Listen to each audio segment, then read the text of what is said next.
Welcome to the Pitching Command Show, brought to you by Command Trakker, the smart target that MLB and D1 teams rely upon to measure and train command. Many throw hard, but few command. Visit commandtrakker.com. 5, 4, 3, 2, 1. Hey, joining today's podcast is my friend Chad Durbin, former MLB pitcher and World Series champion. Welcome, Chad. I'm thrilled to have you on the show. Man, I had a good time talking the other day on the phone and excited to do the show. Really appreciate what you're doing. Kind of going from what we talked about with some analyst background and doing all that stuff to, hey, it comes down to the basics and commanding and throwing the ball over that white plate 60 feet, 6 inches away. Well, when I was asking for a real pitcher to describe things, you were recommended by Lovey, and he thinks very highly of you. The smoke and mirrors must have worked. You were drafted by the Royals in the third round in 1996, and you made it to the MLB in 1999. It's pretty quick. You played as a pro for 19 years, including 11 in the MLB for the Royals, the Indians, Tigers, Diamondbacks, and the Phillies as both a starter and a reliever. And your four seam sat at 90 to 91. So you were a real pitcher. And then you won the World Series as a member of the Phillies in 2008. Yeah, that was, at that time I'd we'll talk about it, transition from a four seam curveball changeup guy to more of a sinker cutter changeup guy with a curveball that I didn't realize till much later on was amongst the top probably 2 or 3% in the league as far as spin rates and all that stuff. That was not in vogue in 2013 when I stepped away. So I'm learning now. I wish I'd have learned a little bit earlier then, but one of our traits as big league pitchers is being stubborn. And the only guy that brought it up was a GM at the time, or assistant GM at the time. He was former GM of the Kansas City Royals. When I was drafted, he was the GM there. He said, "Chad, you need to throw your curveball more." He's like, "Well, why?" It's my fourth pitch, and he's like, It meets some standards. I can't give you details because he was with the Red Sox and I wasn't. He said, "I think you should come here and we'll probably utilize that pitch more." So you know all that stuff pretty well, but that's towards the end of my career. That was kind of where we were. And I found you mentioned the kind of running rate that my fastball sat at. And anytime that and we would know this from some of the vertical movement and horizontal movement and release heights and release extension, perceived velocity, all the fancy terms. But I had more life on the ball at 89 to 92 than I did at 93, 94, 95. Every time I feel like I threw a fastball 94 to 95, it went in a gap, and I learned to back up bases really well. So, learned response, Pavlov's dog. The conditioned response was stop trying to throw hard, and how about you locate? Yeah, I definitely locating and movement is definitely. I have a joke series I call the Velomaniac jokes, and one of them is if your fastball is straight as a snagged fishing line, you might be a Velomaniac. So straight is not good. No, you just kill the bet. I felt like, and we used to say this all the time. Actually, in the Philly pen, you mentioned 2008, 9 and 10. I was there in 13 again, but the 2008 bullpen was it was more of baseball IQ was through the roof. Everybody was very verbal about how they felt, what they were thinking, like how they were managing their emotions. Way advanced compared to what was going on around that time in 2008. It was just more like, hey, how do you feel? Do you feel nervous before you pitch? And we're like, well, yeah, like hot sweats and, butterflies and, the fight or flight mechanism. I don't want to run out there and fail in front of 45,000 people and everybody watching on TV. I'd really prefer not to, whether I'm in Kansas City or whether I'm in Philly, where they really let you know, no matter how good you're going, a 2-0 count is boo worthy in Philadelphia. So you just kind of learn how to communicate, what works for you. And we used to say, Ryan Matz and myself, Lidge, it was like, spin it hard. Don't try to throw it hard. But spin it hard and try to locate. Like, I'd rather have a mediocre breaking ball located to the perfect part of the plate than an elite breaking ball sitting in the middle. And, so we kind of, speaks highly on the command side. Obviously, that's what we were talking about there. But it's the real estate, moniker, location. if you locate it and you understand what the hitter's trying to do, it's a matter of execution versus execution. And hitters would say it, man, if I'm not looking where you're throwing it and I've got to put the ball in play, I'm obviously in a passive, mindset. I'm obviously in a passive reactive state. So it's really not hard for them to do damage. They might get lucky, just Well, like we get lucky. yeah, well, like if a batter, tries to be ready for every pitch that you have, he's not going to any of them. So he has to kind of pick his plan, his lane, his pitch, right? Yes, definitely. When you could tell that a guy was, or I mean, it starts with being familiar with the hitter, whether it's video, whether it's reading the advanced scouting reports, reading the general scouting reports, just being familiar with the hitter and understanding what he's trying to do. If it's the first pitch of an at bat and it's his second or third at bat, he swings 60% of the time in those situations with runners on whatever bases. You compute that and you're like, okay, if he's swinging first pitch, then I'm going to make sure that I locate this in a part of the zone that he doesn't have a high success rate in. I'm not trying to throw a ball because he's trying to swing. I want him to hit the baseball. Yeah, this is great stuff. This is why I wanted you on the show, because I was talking to our friend Scott Lovecamp about reading batters and sequencing. And I asked him, who should I have on the show to talk into details of that? And he popped your name up. And that's Mike Leitzinger connected us. He's another good friend. In the previous 27 episodes, we touched lightly on reading batters and how to use that to know what pitches to sequence and use. So your episode, I was really looking forward to get into details about how to use command and how to locate and how to read batters. I wanted to ask you, Bronson Arroyo was on this show, and he spoke about how he had lunch with Scott Ludkamp just before he faced the Phillies in Game 2 of the playoff series in 2010. They got no hit by Roy Halladay in the first game of the playoffs. And Scott told Bronson, I think you can get inside on Chase Utley with a changeup, when no pitcher would want to come in on the inner half with Utley having that quick bat. And Bronson used that in the game and got him out 2 times. So Scott was right. And that reminds me of, the legendary Mel Didier? Yeah. And what he told Kirk Gibson about Eckersley in Game 1 of '88 World Series. Every 3-2 count, he's throwing a backdoor breaking ball. If you get in that count, you're going to see that pitch, that stuff. Yeah. Yeah. I think instead of calling him Lovey, we should call him Podna.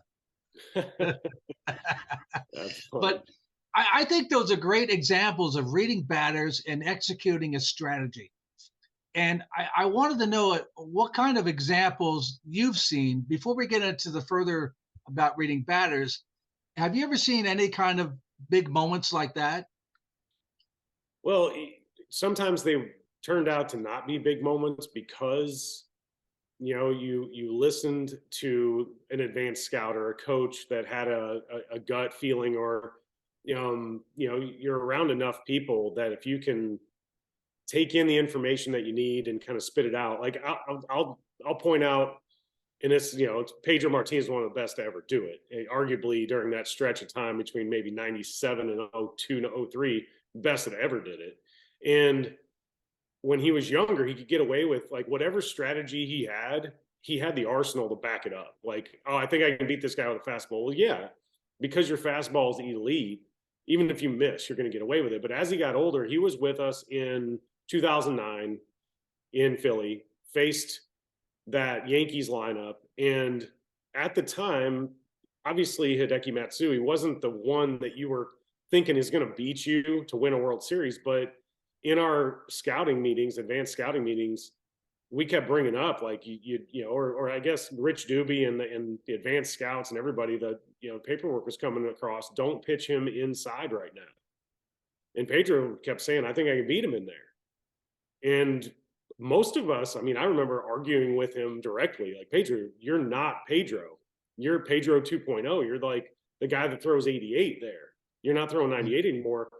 And you're in Yankee Stadium. He's trying to pull the ball. He's leaking. He's trying to get to that pitch, make him hit the ball the other way. I mean, it was just an argument that, I knew if I had to face him. I was going to make him beat me the other way. Well, Pedro, stubborn as he was, which was great. I mean, what a great attribute.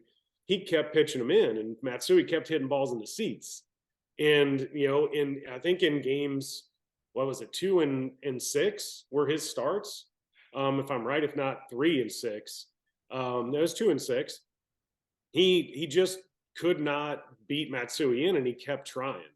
And so those moments where not reading the hitter's advanced report, not reading his body language as is, not reading the bat, not reading his takes, not being in tune. And I think it happens sometimes when you're older. You're so convinced that you have the right plan that the other 20 guys in the room that also have a pretty good read on things might not agree with you. And if you're the only one going the other way, sometimes that's a good thing. I like the contrarian approach. But if you're in a room full of guys that are also experts, I mean, you could stick to it, but you better be right. And in that case, he wasn't right. And that, turned out to be a pretty big difference maker. A-Rod didn't beat us. Jeter didn't beat us.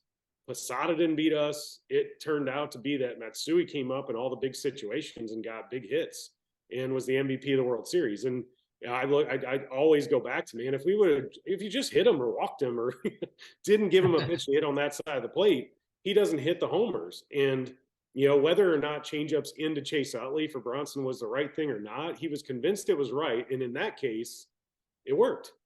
And sometimes I think the conviction is just as powerful as whether it's right or wrong. Yeah, and Bronson liked to use that contrarian approach, like you said, where no one would throw a changeup to this guy over here, so I'm going to do it because he's not going to be ready for it. No doubt. So sometimes that'll work, right? Absolutely. Well, and Bronson probably threw, I don't know, 50% breaking balls. So if you're looking for something that's not going to break, not spin the other way, the last thing you're looking for, you're going to assume that that's going to be a heater on the inner half. If you're Chase Utley. So of course you cheat to get to it as soon as you see it come out of his hand and it's not spinning. And obviously he got beat that way. It's a great, like those nuggets over time.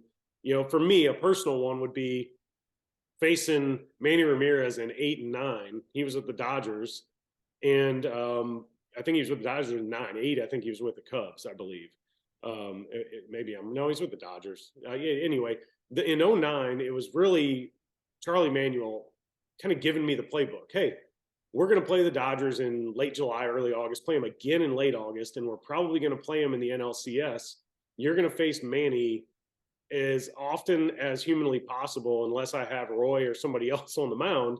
So be prepared I don't care if you have to set him up. I don't care what you have to do, but Manny is going to do the research. He's going to be on top of his game and do what you got to do. If you got to give up a couple hits in the regular season in situations that don't hurt you, go ahead and do it. It's a whole Maddox thing, home runs in spring training to guys, and they never got a hit off them in the regular season or when it mattered. I faced Manny probably 4 or 5 times during that stretch, and I threw him nothing but cutters. Cutter. Some different shapes, some harder, some softer, but somewhere between 87 and 92 with a little bit of shape running away from him. And when I came into a couple different situations against them that mattered, bases loaded or runners on second and third and 2 outs, of course there's a base open, we might want to walk Manny, but I had set him up so that the first pitch I threw him, the last 7 at bats or so, was all cutters. We threw him a sinker that started middle. You got to trust it. You throw it middle, let it run to the inner half. He's going to assume it's a cutter. And he did. And one was a pop-up in the infield. The other one was a ground ball back to me, actually like a swinging bunt. He didn't even leave the box until I had already gotten possession of the ball. And that was actually in our clincher in 09 to go to the World Series. And you just, when you get moments like that where a hitter's tendencies, you've set him up, you've really spent the time to execute. Pitching.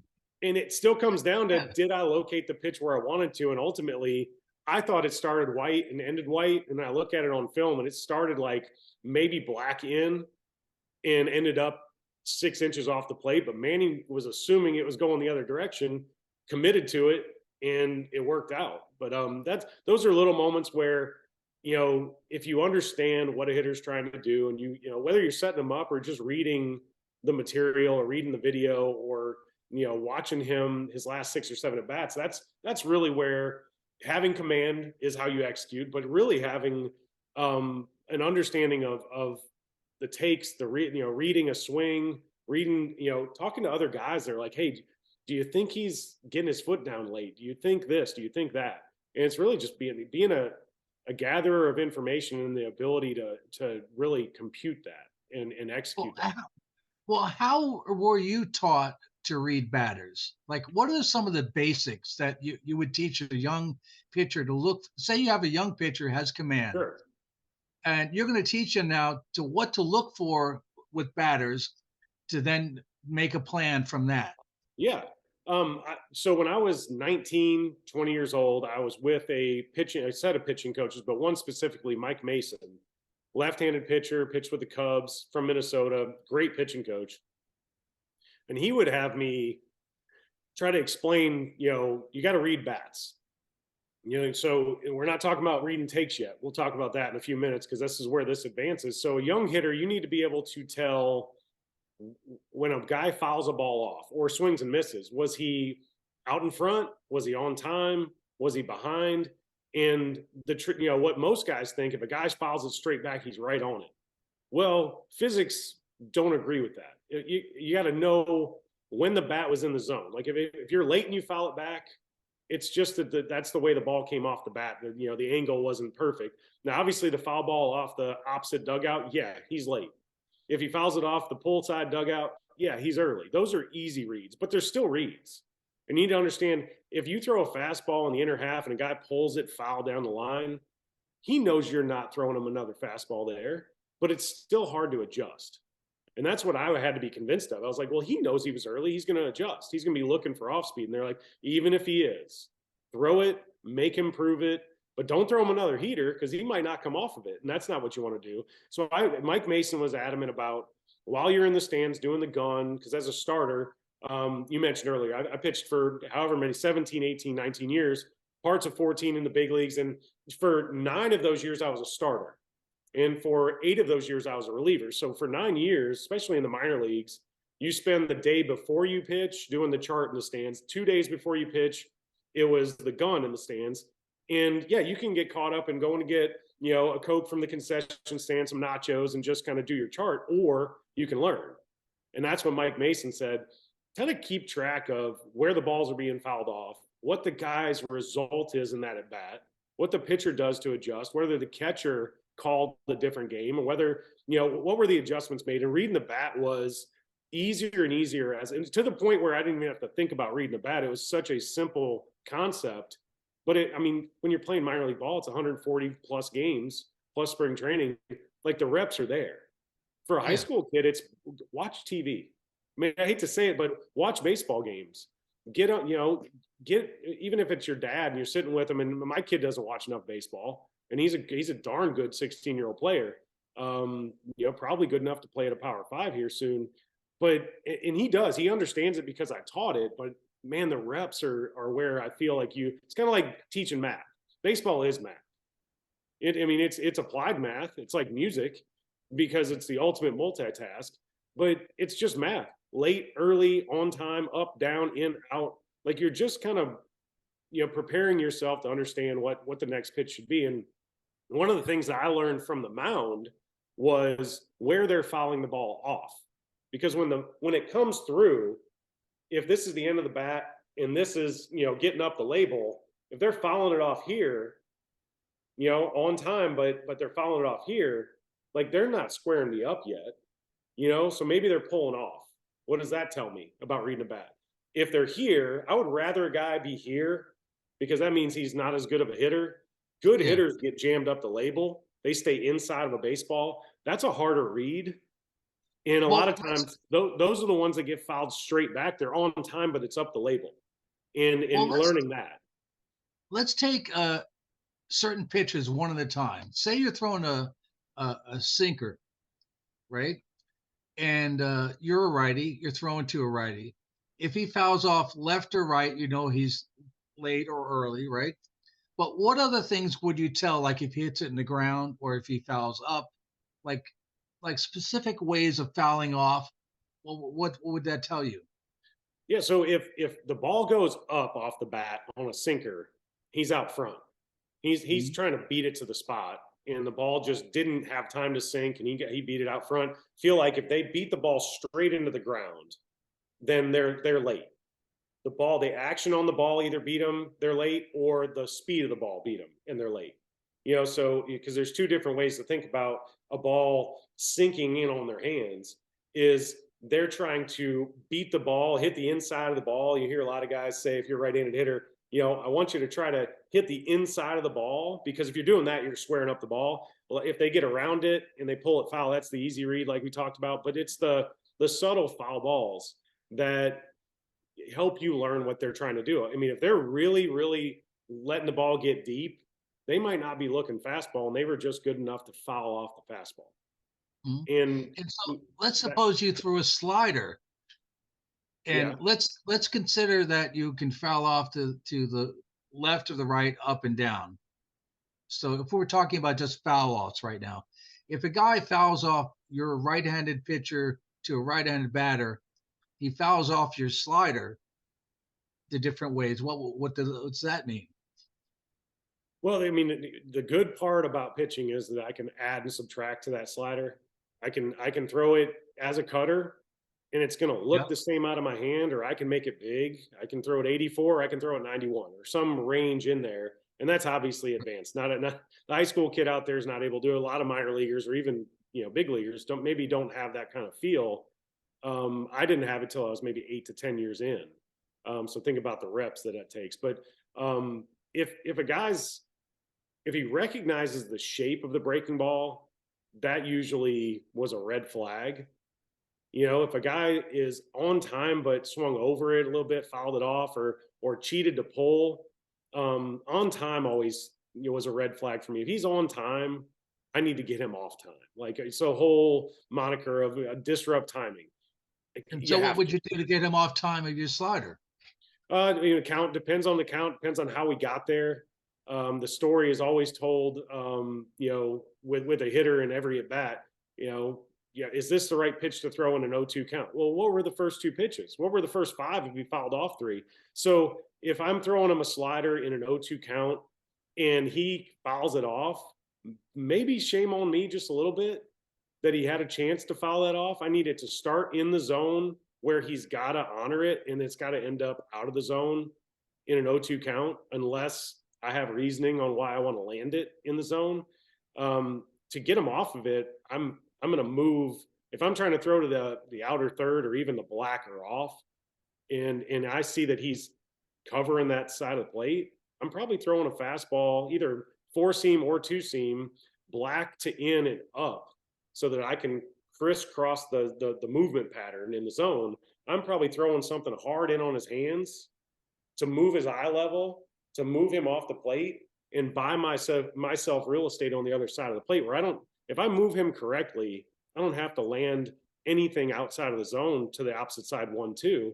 It comes down to execution. If I throw the slider and I land it on the outer half and down, a lot of times he's either going to wave at it, weak contact, which sometimes is hits, or they take it and it's just a recognition pattern. Like they can't recognize after getting moved, the pitch as well. Whereas if you keep servicing them on the outer half, they're going to start to recognize patterns, and they're probably going to square you up.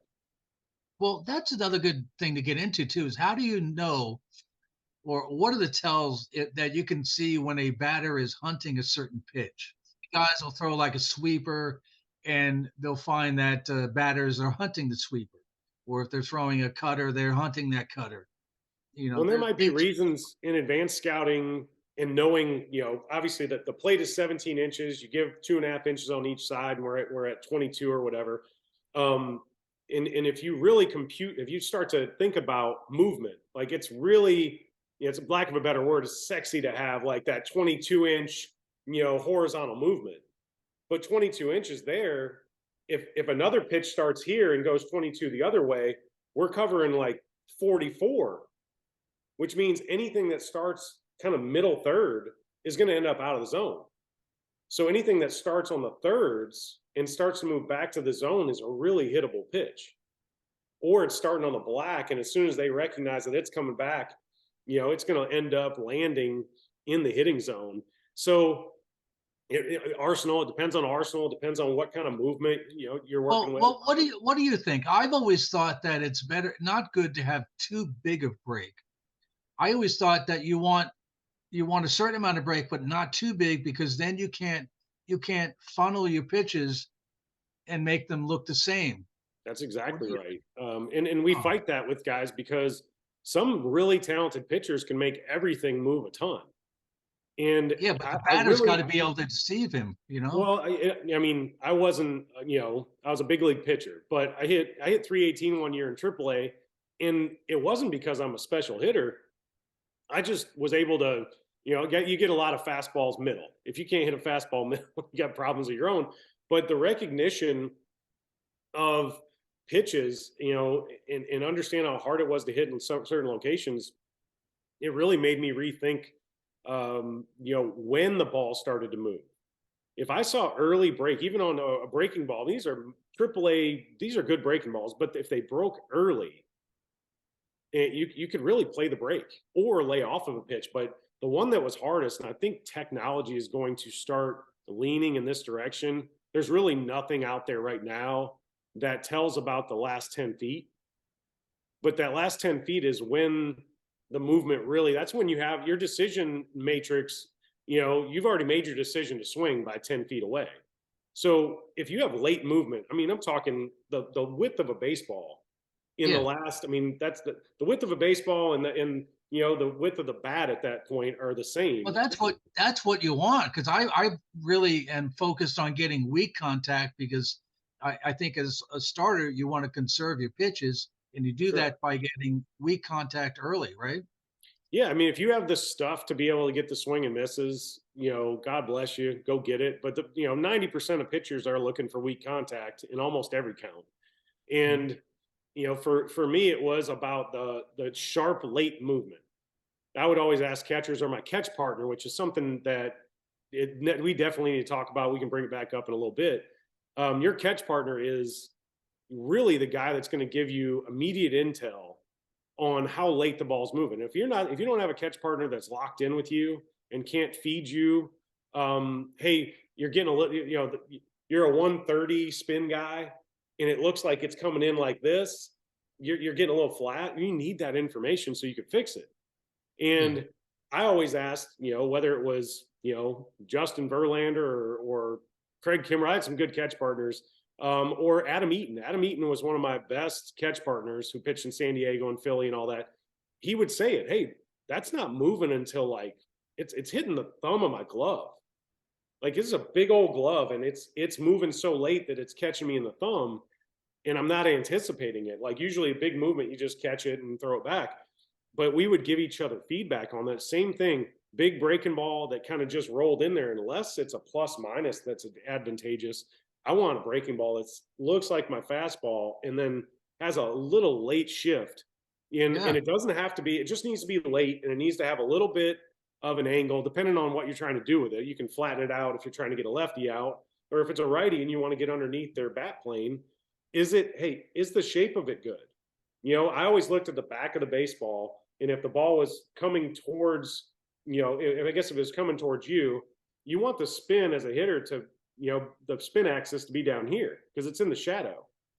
And if the spin's up here, then it's in the sunlight, just like the sun's shining off my hand right now. But you can't see this, but you can see this. So all the spin axis stuff that we talk about with Rapsodo and StatCast and TrackMan and everything else, your catch partner should be able to see that. Hey, where's the dot? Where's this? Because if you can see it and you're a pitcher and you're playing catch with me, I'm pretty sure this hitter is going to have a pretty good idea of where the spin is. And that's the cement mixer that, everybody talks about. Well, that means the dot's not tight, which means your spin is not clean. And if the axis is like this, unless it's Mariano's cutter, you're probably going to get hit. So understanding all that is so important. And once you understand that, and if you do have good command, then now it comes down to that execution phase, which is just so important. But setting up, you asked a little bit about how I got there, and I'm gonna talk a little bit. I'm going to shift gears just a little bit. We're going to talk about the takes. We talked about reading a bat, right? And that was advantageous. I learned a lot. It gave me really good intel. And then when I was with the Kansas City Royals in the big leagues in 2001, Paul Byrd, who was a phenomenal human being, great baseball guy, played in Philly, was drafted by the Phillies, played in Atlanta, and then was with Kansas City. Well, in Atlanta, he had Greg Maddux, he had Schmaltz, he had Glavine, he had, he just had that whole staff and that culture over there. He said his rookie year, second year, whatever year he was there with them, it might have been third or fourth year in the league. Maddux was talking to him about, hey, tell me what they're taking. He's like, what are you talking? He's like, when they take a pitch, they are giving you the information. What are they doing? What are they looking for? And he said he was lost for the first couple of weeks. Get it wrong, get it wrong, get it wrong, and then finally get a yes. And so I was the same way. Paul Byrd said, hey, what are you doing during the game? And I was like, watching the game. I mean, kind of a little, I was young. I was 22, 23 years old. And he's telling me, get on the top rail. And I want you to tell me and we were playing the Yankees that day. I remember specifically watching like Knobloch, Jeter, whoever it would. I mean, 2001 team would have been, definitely Jeter leading off and maybe Knobloch and the rest of them. But it was about takes. And when Derek Jeter kind of threw his hands out like he always did on the take, on the fastball in, he said, what's he looking for? And I was like, oh man, he's got to be looking, for the ball away. And he's like, why? And the why got me because I was like, no, I guessed right. And now you want me to answer this with some intelligence. And I didn't get it right. But he was just kind of walking me through if a guy, Jeter was advanced, Edgar Martinez, those guys were setting you up. Now that's for way down the road. We can have another show on that. Well, for me and all the other people listening, tell us why. Well, so if a guy's looking if he's looking away, if he's looking on the outside corner and a fastball is thrown in here and your focus is out here, you can't tell whether it's black. You can't tell whether it's, on the third or whether it's going to, hit you in the cup, so you're going to have a reaction to move your midsection out of the way if you're looking 20 inches out over the plate because the ball starts to come back. So if it's got 10 inches of run, you're looking, a foot and a half away. If you're looking out there, you're going to have a reaction in. It's going to be subtle. Now I'm doing it like, big Frank Thomas used to jump out of the way and we goofingly call him the big skirt, but not to his face. He's a big human. But those guys would take the ball a little bit more exaggeratedly. But if a guy was looking out over the plate and just gave a subtle hip, angle where he's opening up and looking for the ball in, if he's looking in, he's going to pull the ball or his hips are really going to go. If he's taking the ball and he's jumping out of the way of the ball in, he's looking out over the plate, he's going to have a reaction. The guys that are looking inside and the ball's thrown on the black away, they're literally almost going to have it's almost like a lean over the plate. Like, gosh, dog it, that wasn't where I was looking, but I'm going to track the ball in there. I'm going to have, it's the hips. I guess there's guys behind me, these are musicians, but, for the sake of a guy standing in that position, if his hips go this way, then he's looking to pull the ball. If his upper tank, goes this way, he's looking out over the plate. And it's reading their body language and also being familiar. Again, it goes back to watching film, advanced scouting reports. If you understand what they do when they hit the ball really hard on the outside corner or on the outer half, if what they do when they hit the ball really well on the inner half, you'll see the start of that movement. You'll see the beginning of them getting into a position to explode. And it looks different when they're doing it away versus in. It looks different when they're doing it to get on top of them. Their hands are trying to stay on top of a baseball versus their natural path is to get underneath the baseball just a little bit. Well, let's say they're looking up and you throw it down. What is the reaction that you see up and down? Well, usually you see the posture doesn't change a whole lot. They just kind of, it's not surprise, but it's like, they almost sit into their abs for just a second because they didn't get their pitch. So they're relaxing just a second. And then they see that ball down. And my thought process was always, they relaxed. So when they relaxed and it set into their abs a little bit, you're like, man, that was probably a good pitch to hit if they were looking down there. Yeah. And do they, this is the hard part. That next pitch, whether they're going to stick with their plan or whether they're going to change, is there's a little bit Cat of a and mouse. roll. There's a little Yeah, bit it's of a a cat. roll of the dice there. And a lot of that comes back to knowing what they look for in certain counts. Some of it's just gut instinct and saying, okay, if I don't know what to do here, my fail safe is going to be down and away.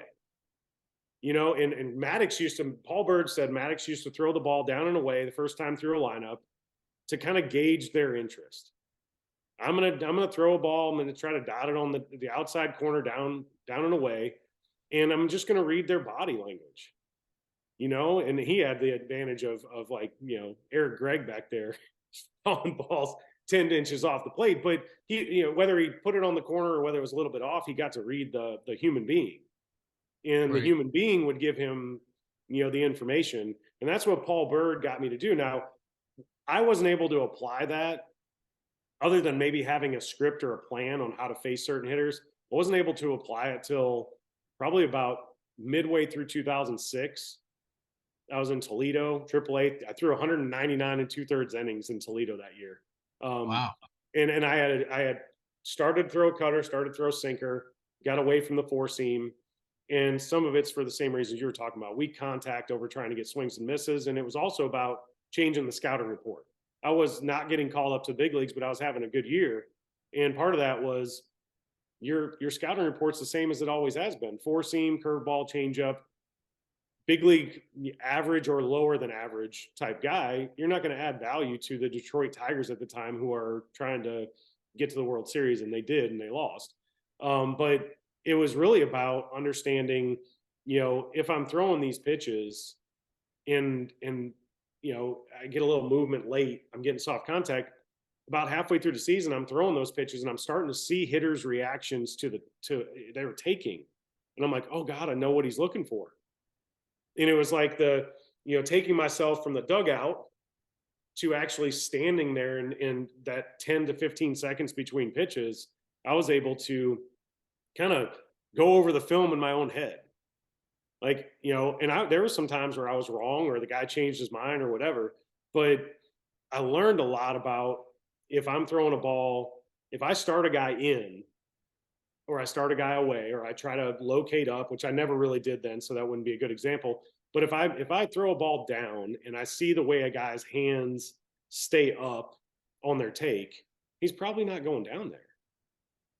If a guy opens up in every take, what do you do? What do you do then? I guess you revert back to what are my strengths in that moment? What are his strengths? And if they both line up, I'm going to go with my strength, unless it's Albert Pujols or Mark McGwire or Albert Bell and all those guys. But for me, it was you gathered the information, and then that plan based on the way his hips kind of opened or didn't, or what his body language was after the pitch. Sometimes you throw a breaking ball, a guy take it, and you can almost see him, upset with himself for not recognizing it. And so that means he recognized it enough that you probably shouldn't throw it again. Or if you do, use his newfound strength against him and throw the ball similarly, but just out of the zone a little bit or a little bit slower. And that was the nuance to being able to read body language. And Pedro always talked about, watch the way the guy breathes, watch the way the guy digs in. Is he moving up or back in the box? Like, he's telling you what he's looking for. And Pedro was obviously taught a different brand of it, but the same stuff as Greg Maddux and Smoltz and those guys, taught Paul Bird. And Paul Bird, there's an iteration of it to me. But Paul Bird was 83 to 85, maybe 86, 87 on the fastball with a good slider, but not a great one. But he would throw fastballs, middle in to guys. And they would just lock up. They would just lock up and walk to the dugout. And I was like, how did you know? And he's like, well, first pitch slider, they got out over the plate. Second pitch slider, they were on it, but they fouled it off. So I threw another fastball out over the plate, a little off. and they showed me they were still looking way out there. So all I really need to do now is throw a fastball to the glove, and he's out. And if I pull it over the outside corner and a guy hits it in a gap, that's on me. But I understood what he's looking for. And the opposite would be start a guy out with a slider away. He looks like he recognizes it. I go fastball in, he takes it. I go fastball another couple balls in, and he either defends or he takes it. But his body language is, okay, I've officially, committed to the inner half of the plate. So he's opened up the outside corner. All you got to do is land it there, and he's out. And it doesn't mean it's always going to happen like that. You get the guy throws the barrel at it and ends up hitting a flare down the line. But for the most part, what you're looking for in those advantage counts, 1-2, 0-2, you've earned the right to get soft contact. And if you know what pitch to throw, great. And I guess the default setting in a lot of those, counts is where can they do damage in an 0-2 or 1-2 count? Most of the time it's on the inner half of the plate, out on their front foot, especially lefties, where they just black out and they pull a ball in the stands. But for the most part, you've earned the right to one side of the plate and probably one, quadrant up or down. So all you really have to, if you land it there, and he cheats to go get it, then he's taught you something else on the next swing or the next take, and then you can go the other side. But it's that the hips, the front foot, their upper body, the angle changes. Like I said, it just changes a little bit more. The spine angle changes a little bit to get to the outer half. You're still going to get in that position, but you're going to start rotating earlier to get to the ball in. And if you're What do you over mean by rotating, what do you mean by if he cheats to go get it? say that again. What do you mean by if he cheats to go get it? Just an early rotation. That Mhm. you'll either see their body start to turn, or you'll see their barrel not go straight to the ball. It'll start to turn to get to the ball, which Uh, means they've rotated and now they're going around the baseball. And sometimes that ends up down the line, sometimes it ends up in the hole. But typically, when they make contact with the ball like that, it's spinning sideways off the bat. And so if mhm. you can see the shape of the ball down the line, if they're inside the ball and they square it up, it's not going to bend. It's going to stay pretty straight. So they foul a ball off 10 feet foul, but it's straight. They did everything right to get to that. They just pulled it foul. But if they Mhm. get around it, they had to rush to get the barrel out there. And so that they're around the ball and early. That's two flaws. If they're just early, but they square it up, you're playing with fire if you're in the inner half again. And that's where talked about Bronson. If he threw a fastball in and Utley pulled it foul, and he throws a changeup in there and he swings over it or he makes sweet contact, it's because he has already set up the pitch by throwing a fastball in and Utley reacting to it. If Utley doesn't Mhm. react to it, Bronson's smart enough to know I probably don't need to go in there again. You Mhm. know? And then the other area I think too is the situation on the field. How many outs you have, who's on base. So if you got a guy on third with 2 outs and a righty comes up, I'm sure there's certain locations you're not going to throw the ball to, right? Yeah, I mean, again, it comes back to who the hitter is, what his past is. But typically, if it's no name, no label, just spring training game, and number 78 comes up to the plate, I understand that in order for him to get a hit the other way, he's got to do a lot of things right. And if I miss on the inner half, it's easy to pull a ball in the air and do some damage. So I'm going to play all those in, and I'm going to start them out probably with a cutter or a bigger cutter, almost slider, outer half, going away from him. And if he squares it up and hits a clean single to right field, I'll tip my hat. But I'm not going to give him a first pitch sinker starting middle that ends up in, because it's not a take situation. Even if I don't know the kid, he's probably coming up there looking to, I want to get this run in because I'm trying to make a team. So you use some of the wisdom or lack thereof against guys. Also, when guys are struggling, some guys struggle and they take. Some guys struggle and they're in swing mode. And so understanding what guys do typically when they're not going good, you want to get the outs when you can get them. And when guys are struggling, their body language, their early hip movement, all of it's there. When guys are going pretty well, everything's on time, it's clean. It's actually hard to read them because they're almost when a guy's going good, they can't cover both sides of the plate, but it feels like they can. Like you throw just a bastard pitch in a bastard location, and they don't even flinch. Like they saw it the whole way, and it's like, okay, what do I do here? How do I handle this? Do I just take my medicine and hope that he hits a line drive at somebody because he's just going good, or do I mess around and try to set him up for the next time he comes up later in the game and see whether or not I can use that to my advantage? All that has to happen in like the 10 seconds after the first Yeah. pitch, you know? So that's Now, the reading the hitters part. It is, I'm thinking about the amount of reps that I would have had. And if I was throwing somewhere between 150 and 190 innings every year at 19, 20, 21, and then that's introduced to me at 22, I had a Tommy John surgery a year after that, and came back from that. That kind of stymied the workflow, so to speak, because I was in survival mode for a little while. And then when 06 finally came back and I was throwing and pitching on a regular basis, it's like it surfaced one day. And I was able to call back on all the repetitions that I'd had in the past. And the advantage was the age. I mean, I guess if you're able to play until you're 28, then physically you're still kind of in your prime, but mentally, if you've played long enough, you've got the advantage of having seen a lot, and you're able to tens of thousands of reps. And I think that's why I say watch film. I mean, sometimes watching film isn't really about even understanding what to look for in film. It's about watching getting the reps. Watching a guy watch a guy swing, watch a guy take. You never know what you'll learn. I mean, I kind of developed my own strategies on it that were mine based on the way that I gather information, the way that I execute on it, all that stuff. So, to the younger guys or even dads or coaches out there that are trying to figure out what to do, man, it's individual. You want to introduce concepts, because I feel like that's how athletes function, is you give them a concept and they kind of make it their own, where they take their hands across when they hit, what they think when they throw a splitty or a slider. I mean, everybody's just a little bit different on how they compute it.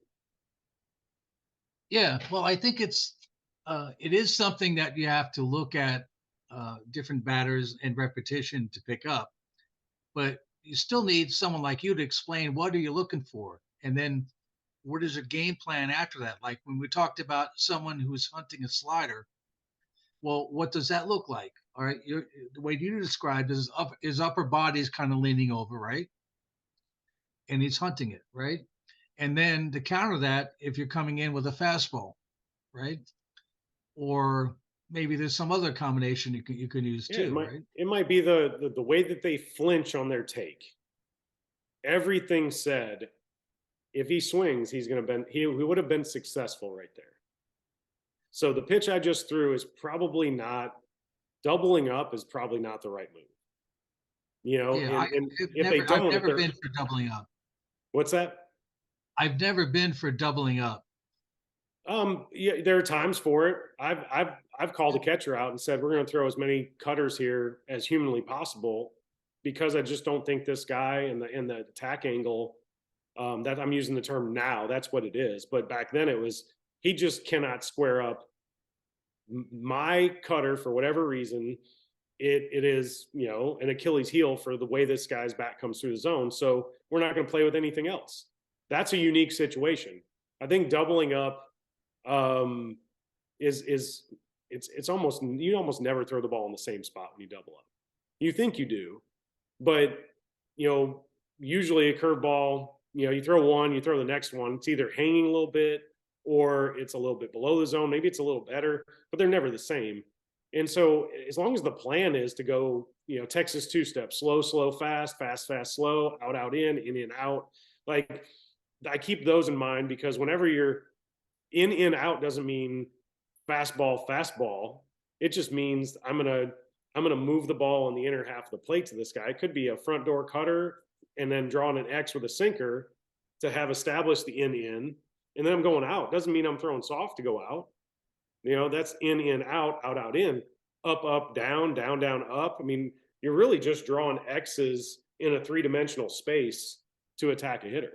Who were some of the best command pitchers you saw, and what do you think made them good with command? Like, how did they train? Yeah, I think my initial 99 was my call up year in the big leagues, and I remember watching Jeff Montgomery, who was a closer for Kansas City, and it was methodical catch play. It was repeating the delivery, repeating the way it felt, and and a catch partner that was bought in. And then I think about Jeff Suppan and Paul Bird, who were on the teams a little bit later on, 2000, 2001. And it was the same thing, like very repeatable delivery, intent to throw the ball in catch play where they wanted to. And bullpens were never just going through the motions. There was a script to the bullpen. And I know command tracker, you talk about having that. There's something valuable to having a plan and executing the plan. And if you don't, at least you learn something from not executing it. But those guys were really adamant to me because I had stuff compared to what they had. Not 99 and 100, but 90 to 94 as a younger guy with some good off speed stuff. But I was in 2-0, 2-1, 3-0 counts nonstop because I was nibbling. And I was hyper athletic and just trying to throw stuff at guys.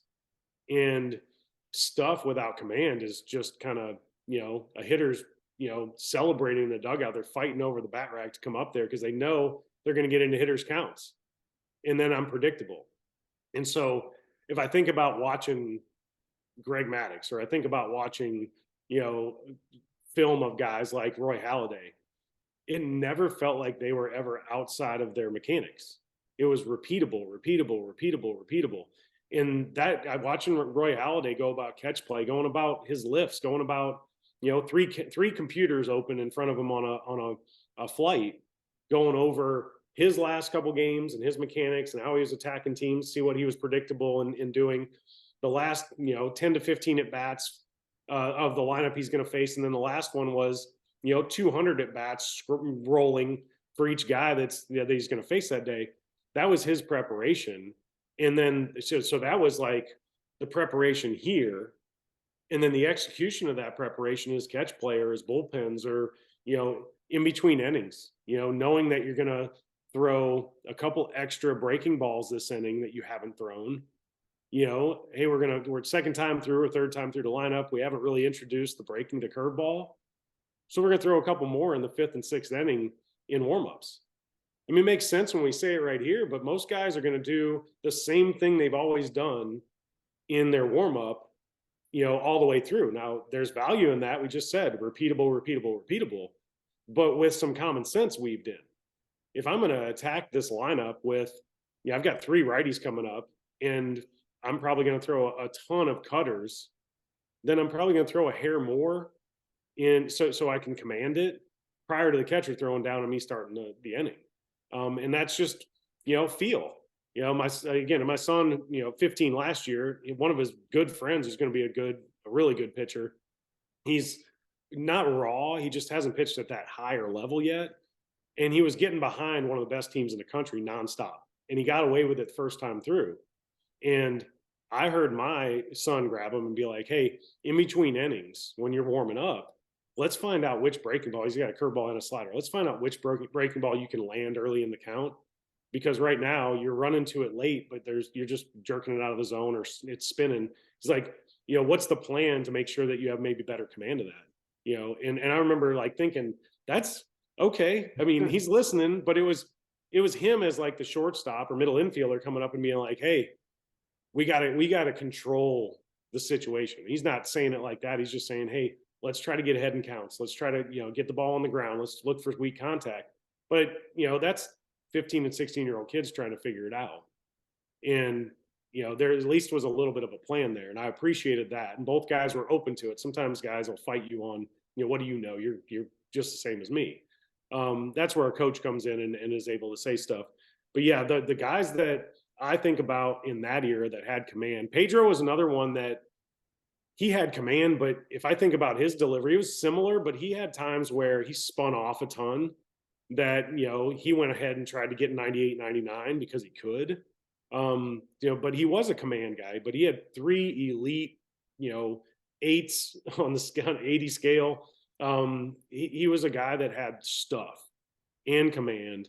And Nolan Ryan early in his career was, just pumping gas everywhere. And later in his career, obviously, he had much better command. But the looking at what guys did in catch play really is what echoes to me. I played catch with a purpose a ton. Jamie Moore would be a perfect example of this. Jamie was he's like having a pitching coach as your teammate. And he would say, have you been working on that in flat ground? Have you been working on that in catch play? And I was all, yes, I am. But it was always the younger guys, or, Cole Hamels was young and around Jamie Moyer, and he just soaked it up. And his catch play was serious. If you disrupted his 20 or 15 flat ground pitches, he was upset. Because what kind of routine would guys like that, you and other pitchers, what would a routine in flat ground be? No, that's a great question, because I think that's what you would need to know is, whether you're long toss and doing some pull downs, because that's what's scheduled for you that's not necessarily as much the catch play that I'm talking about. I'm talking about from 70 feet in. Yeah. And for some guys, they needed to throw a changeup at 70 feet with high intent just to get out front. And then when they worked into like 58, 57 feet to throw flat ground, and you got to have the catch partner that'll get in a squat and catch, it was, hey, I'm going to throw 2 glove side fastballs, to make sure that I'm staying closed. I'm not flying open, and I'm going to stay closed. And I want to get that command to the outside half of the plate to a righty. If I'm a right-handed pitcher, glove side, I want to nail 2 to 3 there. And then I want to move to the outer, to the arm side. And I want to, play with the run on my fastball. Is it sharp? Is it early? You talk to them, hey, is that big? Are they seeing it early? And then I usually worked about 5 or 6 fastballs. I'd throw a couple changeups off the fastball. And then I'd never go from changeup to breaking stuff or cutter. It was always, I would reset myself by going glove side fastball. So if I were going through my 20 pitch flat ground, it's 3 fastballs here, 2 fastballs here, 2 or 3 changeups, and then back to a fastball glove side, 2 or 3 breaking balls, back to a glove side fastball. And it was what cleaned up my mechanics. And so I feel like knowing yourself helps with the script, knowing that works. Some guys are, changeup resets everything, because they got to get extension. They've got to be patient with themselves. They've got to get the ball down, and that resets everything. So knowing that might be the pitch that every coach is ever, hey, that changeup resets everything. Make sure you throw that before you go to the next one. It's just knowing yourself. But that 20 pitch pen, and I almost finished. Maybe later in my career, I'd finish with a sequence or 2 that I was going to execute in game. And it might be cutter with some angle, flatten out the cutter second pitch, and then I'm going sinker in. That might be a 3-pitch sequence that I'm going to use. It might be breaking ball, bigger cutter, shorter cutter, and that's my 3-pitch sequence to a righty that I don't want to run anything into the inner half of the plate. But that's just some sequences that, before we talked about tunneling, and that's what you're really looking for in catch play is, number one, can I command? Because if you're not commanding, we can talk tunneling, years later when you get command. But once you have command and you can put the ball into the 4 quadrants, or break it up into 12 or 15, and you're really trying to, can I locate here so that I can get the movement to go down here on the next pitch? Because if the movement of my fastball is this way, then I want my cutter slider to move this way. If I'm getting a little action this way, then I want the curveball to go like that. Like we talk about it now, it's normal. But I would ask my catch partner or the catcher, is that playing like a fastball long enough? Is it selling in the zone? Did I start that high enough? Did I start it low enough? And that feedback from the catcher or catch partner was the only real feedback you had outside of game reps.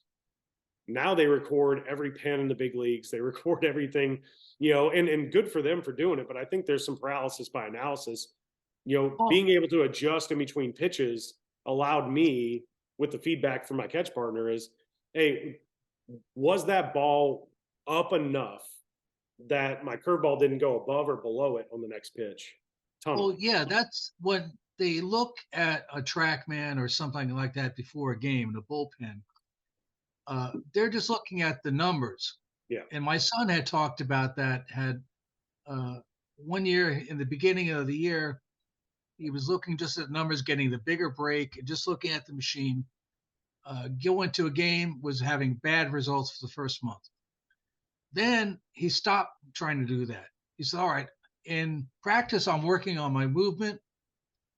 But then before a game, I'm just working on what is my current movement. Like you just Mhm. said, is it moving this way or that way? And then he knows how to mix the pitches so that you said that to the batter, they look the same, but then break different later. Yeah. Because if you're just looking at the amount of movement, it's not telling you how you can combine the pitches, which when you're playing at the actual game, you're going to have to throw sequential pitches and they have to work together, right? Yeah. I mean, before all the data, it was the hitters will let you know. Every You guy on the show has always said that the hitters let you know when, and that's right. But I think the tools like TrackMan and Rapsoda, all those things they're fantastic, they're and fantastic. they're great for training, and they can teach you how to get more movement or where your movement's going. But then there comes a time where you have to step aside and learn how to use that movement, and that's what I think you're talking about is Mhm. how to get those pitches to work together. Yeah. What does it mean? How did we get there? What is like your son's making the adjustment right now? What do I have today? And sometimes it was, you know, I can't get the cutter to do anything, and that's Yeah, my, and here's so a what am I saying. going to do to get a guy out? Yeah, there's a saying at DBU that they always say, which was "winners find a way." All right, and so when he's on the mound, that's what he's always thinking. If things aren't going well, you got to figure out a way, right? Absolutely. You've been there. You've been there for what 19 years, where there are days when it's just not happening. You got to figure out, okay, now what do I do? It's funny. I remember talking to Jim Leland, Charlie Manuel. I mean, great managers. God bless. Jim Leland was so good at the Yeah, honesty and communication and accountability, and you just appreciated it. But the one commonality between all of those managers, LaRusso is the same way. If you think about the best pitchers they ever had, or the guys they used the most, they pounded the zone. The one thing that you had to get beat by guys hitting balls, not by base on balls or getting behind in counts. And I would not have been attractive to any of those three men, or any manager to that matter, early in my career, because I was frustrating. You have the stuff and you're not throwing it, you're not getting ahead in counts. You have command, but you're scared to throw the ball over the plate. And that's probably because of all the RBI baseball I played on Nintendo as a kid. I was facing all those guys, and they banged the ball around. But the truth of the matter was, the investing in command and throwing strikes gave me the confidence to know that when I get in a game, we got to get this over early. I want you out in 2, 3, 4 pitches max. One would yeah. be great. And if they know I'm throwing strikes, guess what a hitter's got to do? He's got to swing. So there's no more Oakland A's Moneyball approach to, we're going to take pitches until this guy gives us a good count. Well, that's not going to happen. I'm going to throw strike one. I'm probably going to throw strike two, and then I, then we can I am start 100. handling, because now I have the house's advantage. Right, I'm 100% behind that approach. That's what I'm always talking about. It's like, don't waste any pitches. Yeah, Get in there, attack, and if you're nibbling and you're out of the zone, the batter is going to pick up on that pretty quick, especially nowadays with the technology. yeah, Uh, so what you can do, I've always said, is that when I talk to my son, is I said that the batters know nowadays exactly what you throw, exactly how it moves, how fast it is. They know all of that. They don't know where and what you're throwing. yeah. I said I think that's your weapon, right? Well, if you're in a 2-0 count, you can gamble. Like, I'm looking for something in where he misses in these counts is usually here. I can go ahead and tunnel vision. And if he throws it out of that zone, so what? I'm 2-1. I'm still in the hitter's count. But as soon as Yeah, you and go sometimes 0-1, you force the passivity. You force them to have to back off of the aggressiveness. the other thing I've thought about too is I think there's two ways to approach kind of like that style of pitching, which would be uh, kind of a proactive or reactive, meaning that if you're reacting what the batter you see totally, that's one way. But don't you think there's a proactive too? Like you might be able to throw a pitch at a certain spot that you know he's not going to do anything with, but the purpose of that pitch is to set up the next pitch. Well, sure. Yeah. Yeah. That's So I um think of that as like proactive, you know? yeah, that's a good way to look at it. I think you have to be both though. Because as soon as Yeah. Yeah. it's Yeah. like they're tethered together. Let's put it that way. Exactly. Exactly. And Yeah. so I'm going to be proactive in how I approach this pitch. But based on all the information I'm going to get back from this pitch, whether it was a strike, whether it was where I wanted to land it, wherever it landed is going to be my basis for the next pitch. What the hitter Right. does, all that. That's reactive. But now you take that information and you say, okay, now let me figure out what I'm going to do here. Uh, he's 0-1. I want to get to 0-2. All right. The quickest way is I'm going to throw a pitch here. Then I'm going to throw another pitch here. Now I'm going to be 1-2 or Yeah, some kind perfect of world, right? Yeah. yeah. And that's when everything's going well, you do execute at that level. What Mm. I learned and what I got from feedback with hitters, I mean, and a lot of that is just sitting down at the dinner table with the hitters and talking to them and figuring out where their brain goes. On I was trying to throw a ball down and away. I missed up and in. What are you thinking after that? Yeah. Because Like I'm going to Sean use was that information. I just changed your eye level, so I'm going to go back out down and away. Well, he knows you're going down there, but he's like, I'm never successful, trying to hit that pitch after I got moved. So, I'm still looking. I'm going to look inner half now instead of staying out there because I'm just not. I know myself well enough to not bait myself into weak contact. So my it's always. son was I think it's the right way to say it. Every pitch should have a proactive element to it. And then after the ball leaves your hand, everything after that is reactive until you make a decision again, and then you're being proactive again. I guess that's the cycle of the decision. yeah, that's a good way to put it.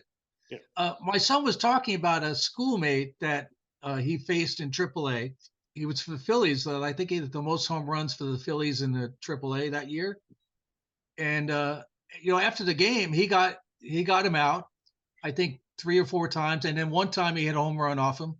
But he called him up and they're talking about like, hey, dude, when you threw this, it tied me up over here, and they were kind of helping each other about what was successful throwing in on a lefty and what didn't work.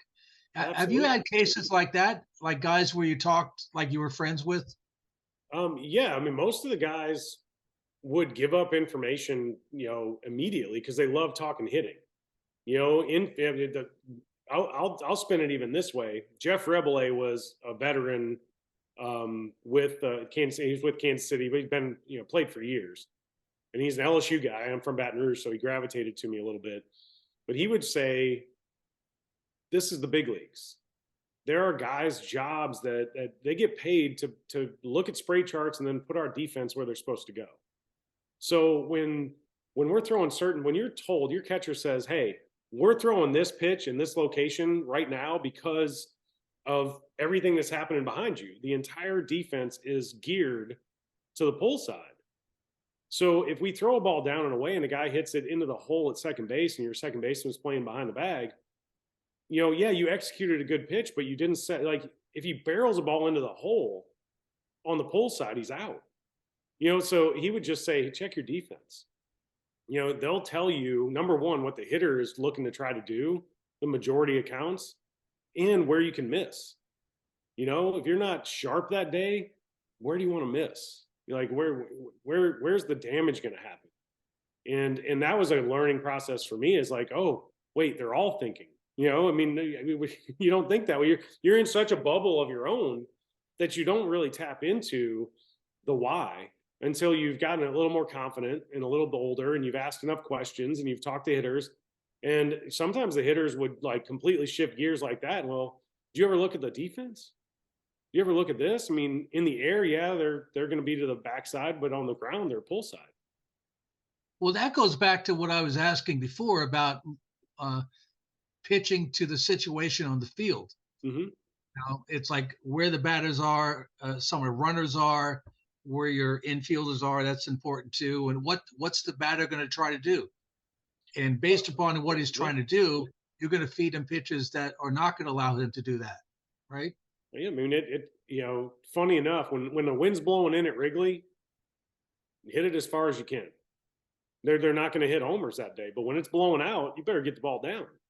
And same thing with Boston. When the weather's good and it's hot out, all these righties come up and they're trying to pull the ball off the monster because they can, because they don't have to hit it that hard to get it in the air off the monster.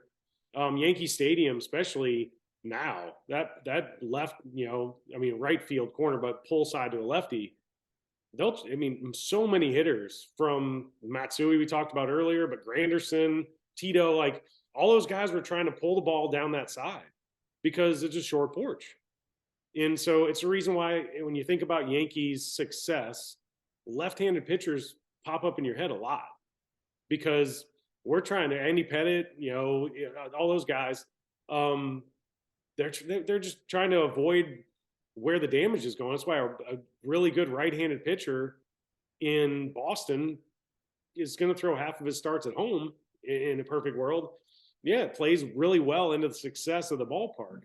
You go out to Seattle where it's a big yard and you can stay in the middle of the park. You don't have to be perfect that day. So I guess all of those factors come in and you pitch to the situation, you pitch to the ballpark, you pitch to the lineup. I talk about this. I think we mentioned it when we were on the phone, kind of as a precursor to this. I played with Chipper Jones in 12, his last year. And I had faced him, not a bunch, but enough where he kind of knew what my tendencies were against him. And he's like, man, you throw a four-seamer right down the middle to me first pitch almost every time. I said, well, so far every time. That's what I told him. And he's like, well, what's the logic there? I was like, well, you don't swing, but like 35% of the time first pitch. And I want to get ahead. I want to turn the 330 career or 310 career Chipper Jones into a 270 hitter.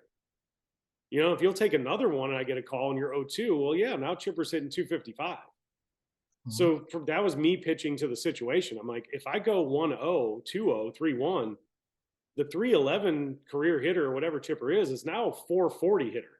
Not quite that good, but you know what I'm saying. It just inflates the numbers pitch to pitch. And so which guy do I want to face?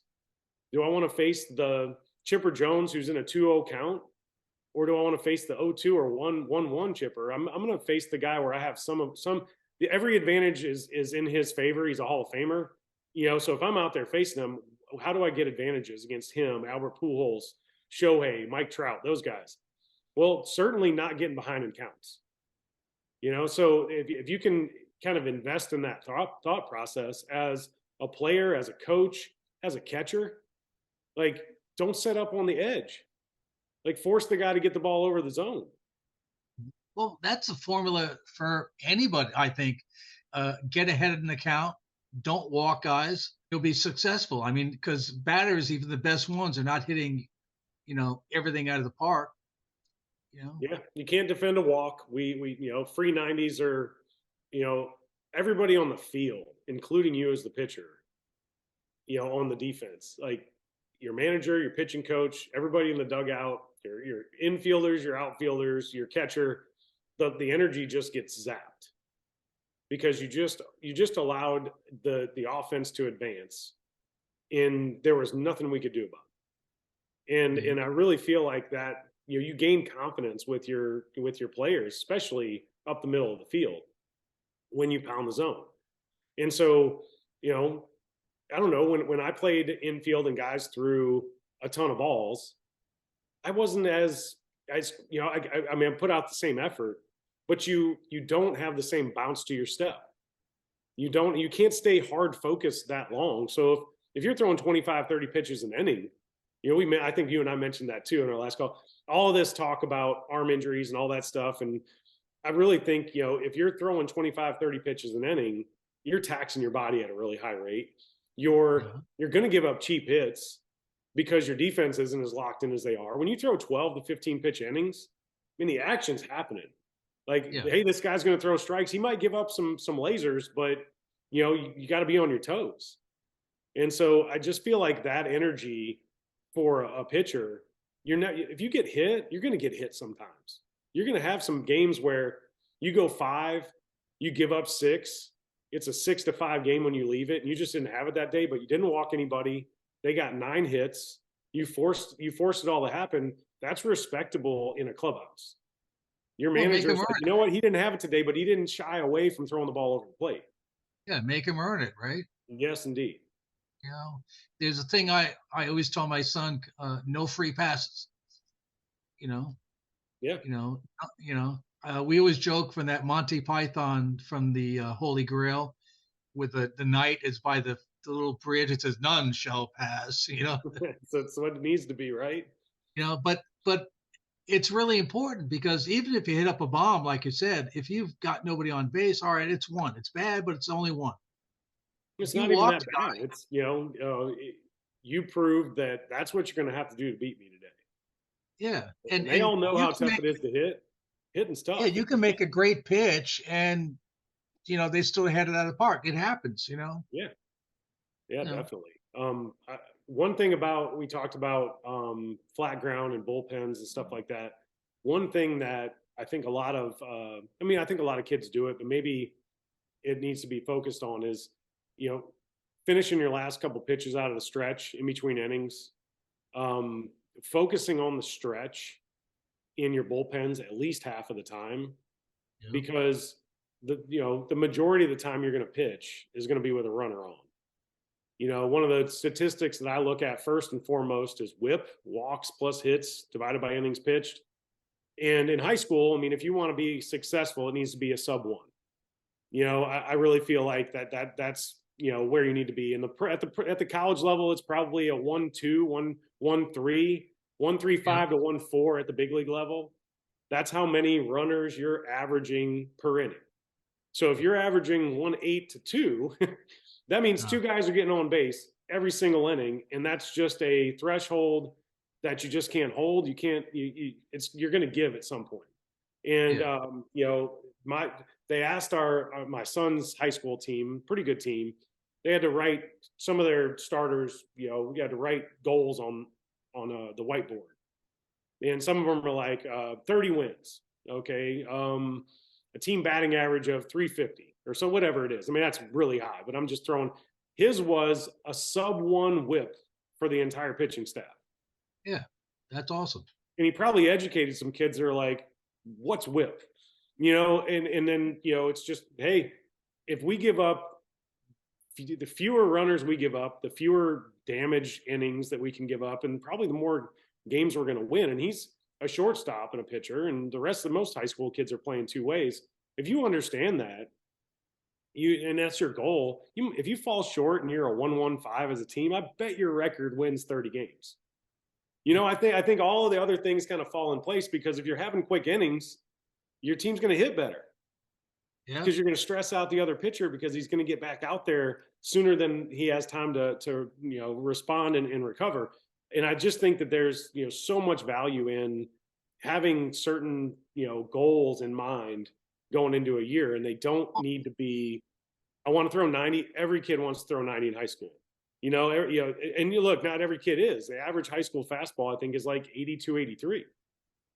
So the reality is, how are you going to get people out when you're throwing 84? You're going to have to command. You're going to have to repeat. You're going to have to hold runners. You're going to have to field your position, because in high school they bunt a bunch. I'm just thinking about it from that level. And then as you go up, you've advanced to the next level of understanding what the other team's trying to do to you. Yeah, it's same. It's more refined as they go up, definitely.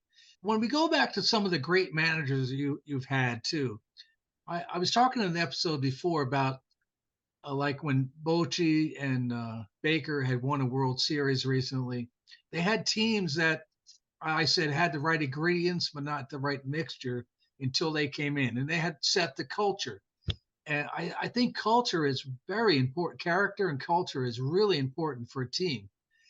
What did you see in those managers that let them foster that kind of character and culture in their players? Well, it was, I guess the trickle downhill here is that they didn't micromanage.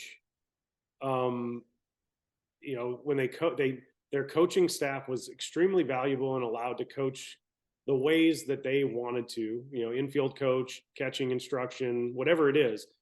Everything was kind of, you had trusted personnel, you trusted the guys on your roster, and then once the game started, a Jim Leland or a Charlie Manuel or all those guys, that's when they manage. That's when, because ultimately it is their team.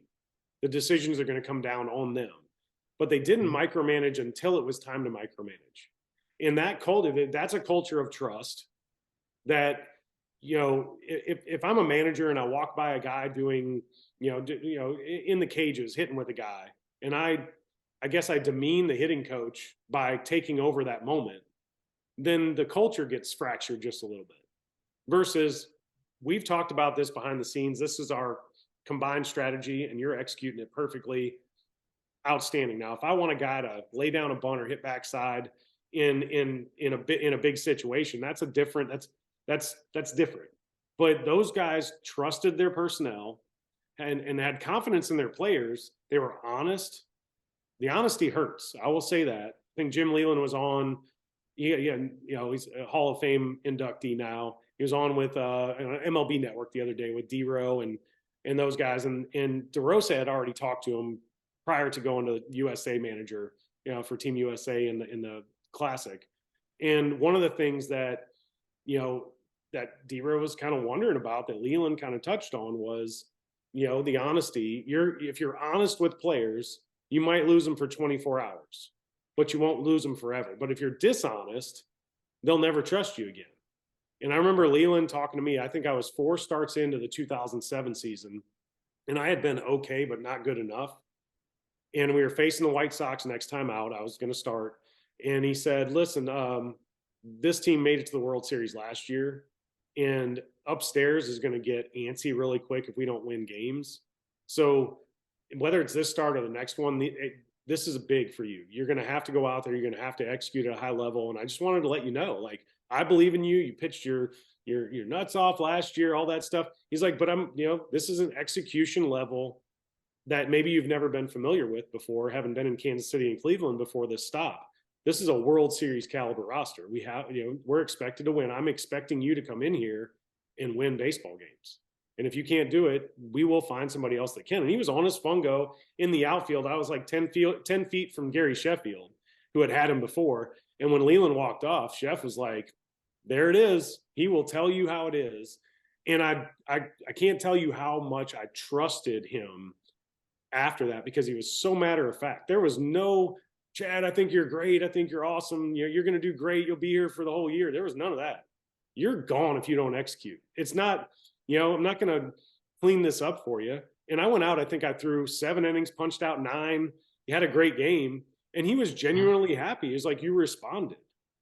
And it wasn't a challenge. It was just honesty. Honesty is a challenge sometimes. And it was a challenge. And I think later on in the year, another one with Jim Leland, I was under the weather. I was not feeling good. I'd thrown 5 innings. We were playing Minnesota. Cleveland was maybe up a game or 2 in the standings. So every game was like cutthroat. I hadn't given up a run, but I didn't feel good. And he asked me, can you go back out there? And I stared too long. I said, no, I'm good. I'll go. I'm good. But I didn't fight him right away. And there's a part of me that he needed to know that information. And he made the decision like that when he got the body language from me. I never once again, ever in my career, didn't respond right away with, I'm good. Like, I put me out there. But that moment I had it. I wanted to win so bad that I was like, dude, I can barely breathe. Like, I'm dizzy. I have too much medicine in my body. I've been sick for 2 days. I got you 5. Like, bring in the freaking troops. But he wanted to see whether, this is where I think guys like that are so advanced. He wanted to see whether or not I was a guy that could start for him down the stretch. Can you pitch when you're not 100%? Can you pitch when you're not 90%? And I don't know if that's how he judged that, but there's a part of me that remembers how I felt after. And I was like, you know what? I thought like the manager and the assistant GM and the GM rather than thinking like the player for just a moment. And it wasn't how I needed to think as a competitor in that moment. I needed to, grab the ball and go out there. And because of 5 innings and gave up like 2 hits, no runs, you're good today. Yeah. Can you go out there for me? Charlie Manuel was, he'd just walk by and, he knew which guys he had to stop and say, hey, you're a darn good pitcher. I trust you. You're a good guy. He popped me on the shoulder and, hey, Durbs, how you doing? That was all he needed. That's all I needed as a player. I didn't need to be babysat, but some guys need to be told how good they are. And those managers were such good managers of, you said it, culture. That culture was a product of how they managed the relationships and understood the personalities. Torrey is one of those guys. I never had him, but I will tell you that obviously he was, the Yankees always have so much coverage, but then you hear all the stories about how he managed all those personalities and how he was very honest with his players, but he never, really, came over the top and bashed them in the media. I faced that team in 2000, and it was one of the best teams that I've ever, stood on a mound and faced. And then I walked Knobloch on 4 pitches. I walked Jeter on 4 pitches. This is to start the game. And then I went 2-0 on Paul O'Neill. And then he swung at the 3rd pitch and hit into a double play. And then I struck Bernie out to get out of the inning and ended up going 7. I think I gave up 4. We lost 4-3. I mean, competed really well. If you really think about being 22 years old, being on that stage in old Yankee Stadium, the ghosts were circling, the mound. I was like, I'm never going to throw a strike ever again. Torrey caught me in the tunnel on our way out to the buses. He kind of smiled at me. He's like, kid, you proved a lot today. And I was like, sir, what? Yes, sir. He's like, no, most guys that come in here and crumble like that in the first 10 pitches, it's over. And you got it back on the rails. You handled it really well. We are a championship caliber team, and you're coming in here as a 22-year-old kid. You handled the stage really well. Look, at the moment, it was like, thank you, sir, and all that stuff. But that meant so much from him, just kind of identifying a moment. I can only imagine if that's what he did for some random Kansas City Royal rookie, what was he saying at the right times to his players and understanding what they needed to hear, why they needed to hear it. And the culture that all those guys, created, it was one of candid, honesty, accountability. And, Charlie Manuel would grab you and hey, Chad, if I needed somebody to close a game over this next stretch, why you would be my guy? Because you trust me. He's like, well, that and you're not scared to throw the ball over the plate. Most of these guys that have closer stuff can't throw it over the plate. And I need guys that are going to come in there. And if you give up a run and it's tied, or 2 runs and it's tied, we got an offense that's going to score runs. What I can't do is have a guy completely fall apart. So, that was his way of communicating with me. But every one of those guys took the time out to communicate, not just with their core, but with every guy that walked in the clubhouse. Wow. What would you say is the best baseball advice you ever got? So in the Arizona Fall League in '99, Kurt Young was my pitching coach. And I don't think I gave up a run for my first 22 innings. I was just, it was one of those stretches of time. And I had finished the AA season with 38 1/3, with 2 runs. I mean, I was on fire. And when you're in those stretches, a lot of times guys will come in and try to attach themselves to, what you're doing. I was almost offended by Kurt because he just wasn't coaching me. And I finally said it hey, you got anything for me? He goes, what am I going to tell you right now? And I was like, well, we're in the Fall League. You're, obviously on your way to the big leagues. I, just came from a little spot in the big leagues after my AA season. I want to learn. I want to get better. And he's like, well, the only advice I'm going to give you right now is impress yourself.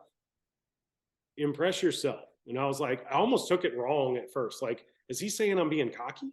Is he saying, what's going on here? But what he was saying is, you're your toughest critic. You know whether you're doing all the work.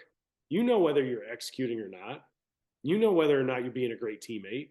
So if you're doing all those things, you should impress yourself in that you have executed every last thing. It's like Monday, Tuesday, Thursday, Friday lifts.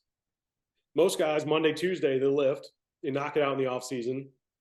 Wednesday, maybe they don't do the things they're supposed to do, a little yoga, a little movement, some stretching, cuff work. Thursday, about half the guys are like, coach, I can't make it in. And on Friday, you get about 20% of the guys finishing their lifts. And it's like, well, I can tell you which guys are going to end up in the big leagues if they stay healthy. It's the guys that are knocking out weeks and weeks of finished assignments.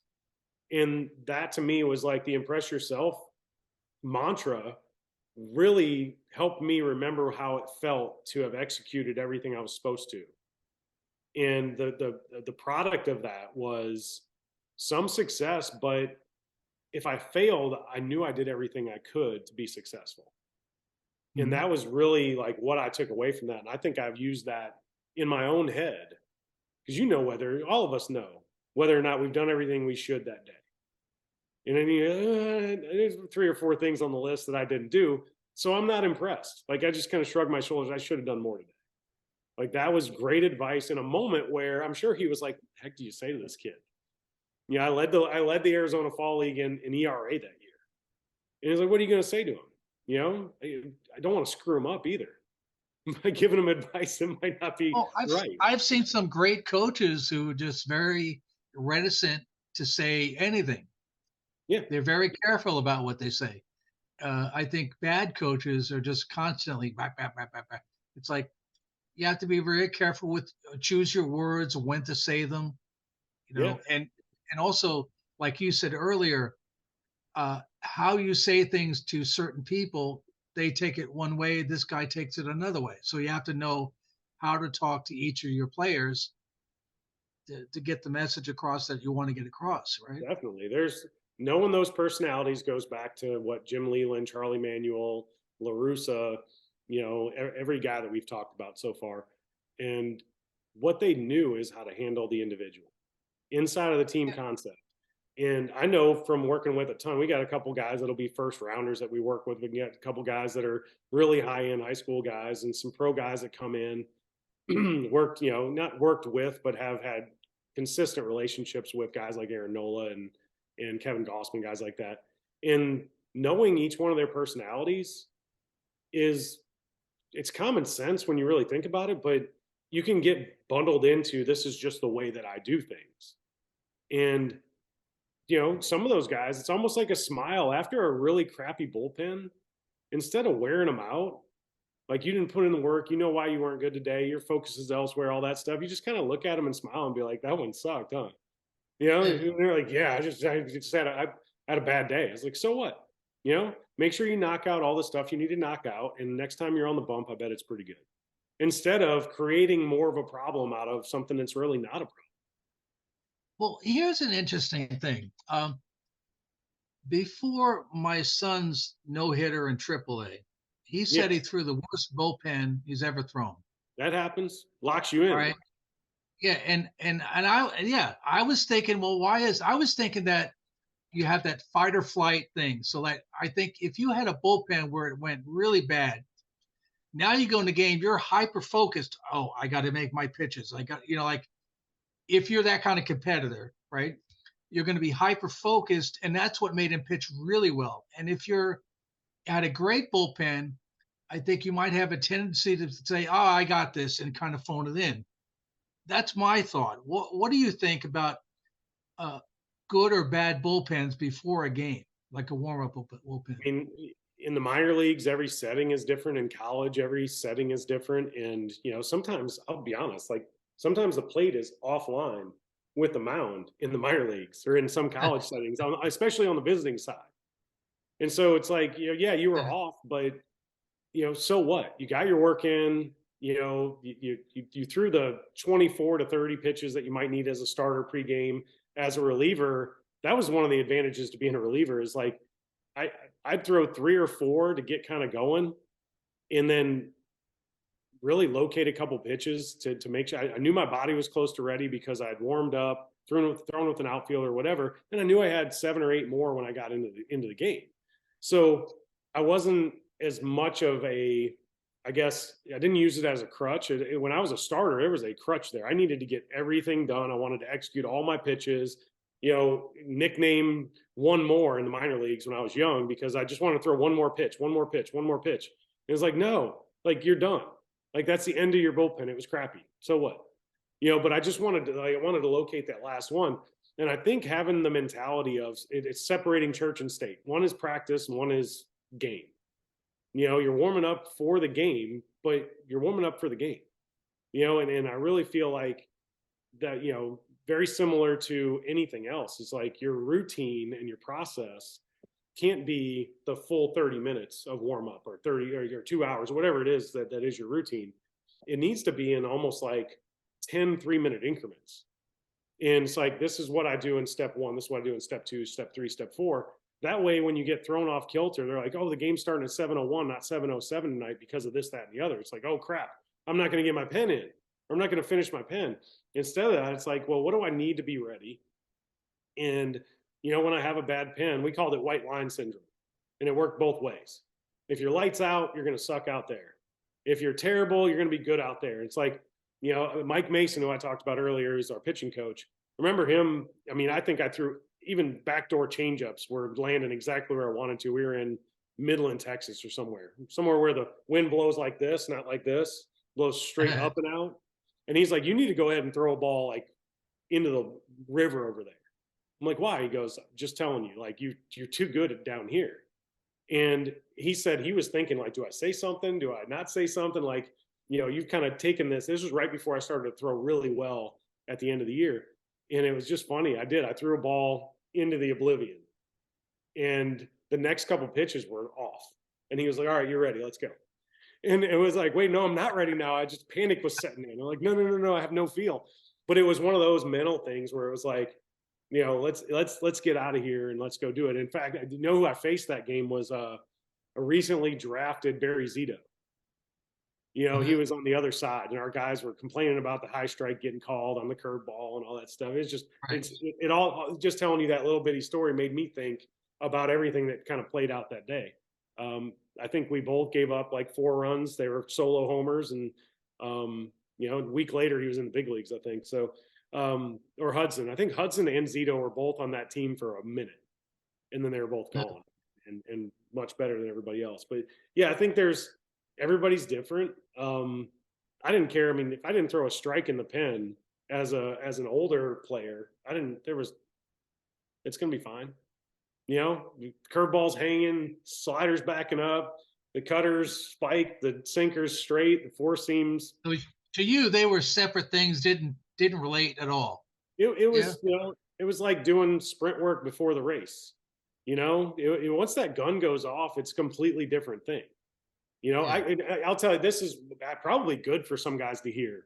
Because you play with guys like Verlander and Kimbrel and all these guys that throw 100, and you get caught up in the gun a little bit. And no matter what I did in an off season or even in between every inning, if I tried to hump up and throw a ball hard, I couldn't hit 90 miles an hour until the hitter got in the box. And then I'd throw a sinker and it'd be 92, 93 or something. And it was like, oh, thank God it's not gone.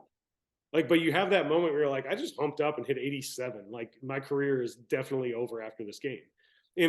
But especially as you go into the later part of your career, where without adrenaline, it is hard to go find the extra gear. And then what happens is you smooth out and compete and everything comes out good. But when you hump up and you're older, you don't move as well. And so I think for younger guys, or even guys that are in, whoever's listening to this, understanding that, impressing the gun in running guns or off of a mound in a controlled setting without a guy with a weapon standing 60 feet from you, you're just not going to be able to. You might optimize. Some guys throw 100 in pull downs, they throw 105, and you're like, how in the heck does that guy do that? Well, I mean, he's geared differently, and it doesn't mean that he's going to be more successful or less successful than you on the mound. Can he do that again, to the quadrants and pitching and understand, the entire space. Is he going to throw the right pitches and the right counts? Who knows? I mean, but it's individual to you. If I throw 88 in the bullpen, but I got all my work in, I spun my breaking ball where I wanted to, I was able to keep everything under 1-3 to the plate. All that, I feel like that is a better, transition to the game than I threw 98 in the pen. I mean, no, the catcher didn't catch it. But that doesn't transition into the game. It gets you noticed, but be careful about exposure, because what are you exposing? Yeah, well, it's like your career, 11 years in the bigs. Bronson, I think, had 16 or something. Yeah, I was You part guys, part of 14 for me. That's I had up and yeah, down years when oh, up and up. and and I think that just proves that if you're a pitcher, that's fine. If you're just a thrower throwing 98, well, you got to keep throwing 98 and you got to get it in the zone somewhere. And maybe you can get by Yeah, sometimes, but these major league batters can square up a bullet. So you really have to have more than just 98. And what the show is about is talking about, well, you need velocity, command, movement, sequencing, reading batters, all the things we talked about in the show so far. And I think if you had all those things, you'd be Hall of Famer. So at the end of the show, I have a list of 9 things I'm going to show you on the screen. And I ask everybody to pick your top 4. We all want all of them because we say, well, you have to have all of them, you're going to be the Hall of Fame. yeah. But if you would please look at this list and tell me what you think are your top 4. And they're in no order. It's just a list. It's character, command, changing speeds, movement, max velocity, sequencing, reading batters, mental toughness, and know who you are. What would be your top 4? I think mental toughness, command, movement, character. I think those would be, you know, probably. I think the mental toughness allows you the ability to find some of the other, sequencing, changing speeds, knowing who you are, reading batters. Max velocity is more of a physical Yeah. physiology more than it is a mentality. But yeah, I think mental toughness would go first and foremost if we're talking about a category where everybody's similarly talented. Yeah, I would think mental toughness would trump everything. Yeah. It's And going I, to I make you think, go do the work. You know what I mean? It's going to make you understand what sequencing is, what changing speeds is, what I'm going to need to do in an off season from a movement standpoint to get max velocity. Like it's going to yeah, be discipline. Mental toughness is discipline, and I feel like that's the separator. yeah. It's like mental toughness and character kind of could be combined a little bit. I think know who you are is another big one because you're not a Nolan Ryan or you are a Chad Durbin. You're like, what kind of pitcher are you? I Mm-hmm. think dictates what kind of work you do, what kind of pitches you try to throw. I think they're all important, you know. Yeah, the know who you are is very valuable inside of the right guy talking you through it. I think when you're young, they're like pitch within yourself, and I feel like when you're young, you need to make the big mistakes. Like, how do I Yeah, know I can't throw a 3-2 backdoor slider? Oh, yeah, well, I've never done it, but if I've walked the guy, well, you got to pitch within yourself. Well, I got to find out what I'm capable of, and how am I going to know who I am? So there's an equation there to get to where I know who I am. And that circles right back to number one again, character.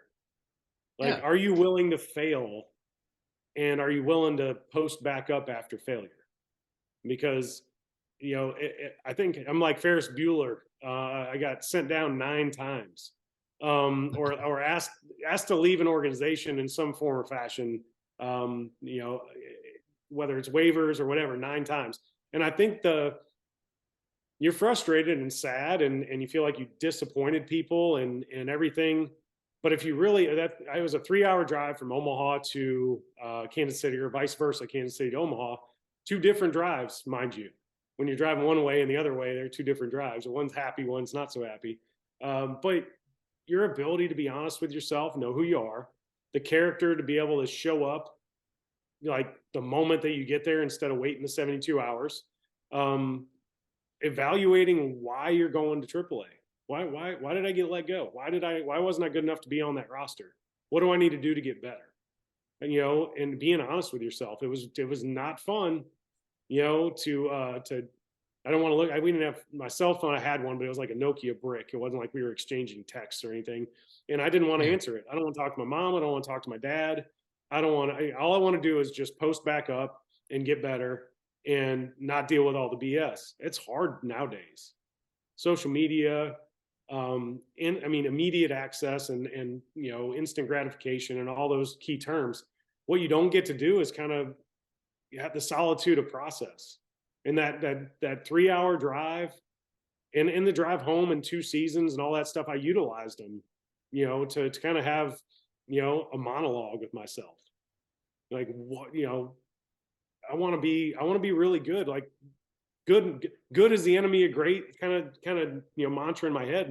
And that was always like, what do I need to do better? And sometimes it was, sometimes I was wrong in my honest like evaluation of myself. But again, I didn't know who I was yet.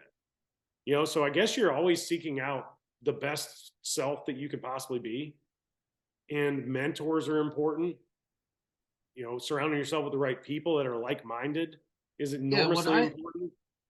What I've told my son early on was that there are a lot of people as you move up that want to help you. They really, really want to help you. And I said a lot of them are really, really wrong. So Yeah, you have to develop a skill to politely listen to their advice, but select what you're going to follow sure. because you don't want to hurt their feelings. They're trying to help you, but you have to learn that skill about knowing who you are and what advice should you take. Yeah. And like in your self reflection, those drives, that was your time to figure out, oh, here, this is who I am. What advice or what things do I need to change? There's a lot of information coming. They're telling you to do one thing or another. You have to figure out what's the right thing. And you were able to do that for a lot of years, you know? Yeah. I mean, hard to be a 0.0 war guy on baseball reference. It's hard to do that. That means that you are the epitome of average for a decade plus. Yeah. But average major league pitcher. Yes. Now, Yes. how many thousand major league pitchers have ever been? So that's still your average of the top pitchers Oh ever, yeah. you And know. did it clean through a steroid year? I need an asterisk by my stats. Oh, that's another good point too. Because like after the games, they started checking the hands, and my son would come up, and my wife would get mad. Why are they checking his hands? Like Sean would never cheat. How dare they? And I said, no, you don't understand. It's making it so the other players that did cheat, he's not. He was competing against guys that were using stuff he would Oh, no never doubt. use it. And so I said that's good for him because now that lets him compete on an even level. No doubt. I mean, that's all I really would ask for. I mean, when the class action suit that's never going to happen comes up, I'm in. I want to get paid. So you should have like what? How many wars should you have now? Because if you were zero with guys doing steroids, you're probably what +5, +10, or Yeah, some. something. Maybe one multi-year deal in 14 years. Well, I you was still year to had a year. Yeah. great career because most guys never even make it that far. And a guy I really respect, Scott Lovecamp, thinks enormously of you. So you had Well, a and great you know what? career. The last thing that I'll kind of say, and this is maybe important for anybody that's a part of a team and in any form or fashion, whether it's coaching staff or at work or especially for players on rosters. I just felt like when I turned the corner from worrying about me and survival and how I'm going to be this and I'm going to be that, and I turned into a team oriented, pulling for every guy that I was competing with and against for spots. When I tried to make Adam Eaton better instead of trying to hope in my mind that he sucks so I can get the spot, When I turned that corner as an athlete, I feel like my career took off. Up to that point, every time a guy pitched poorly or worse than me, it's a difference between good and bad and better and worse. Better and worse, terrible way to live. I'm better or I'm worse or they're worse than me. But if I'm just doing good and I know when I do bad and I want to avoid that, I feel like that's a really easy path to follow. And that was what I did as a big leaguer, was I just tried to make everybody better.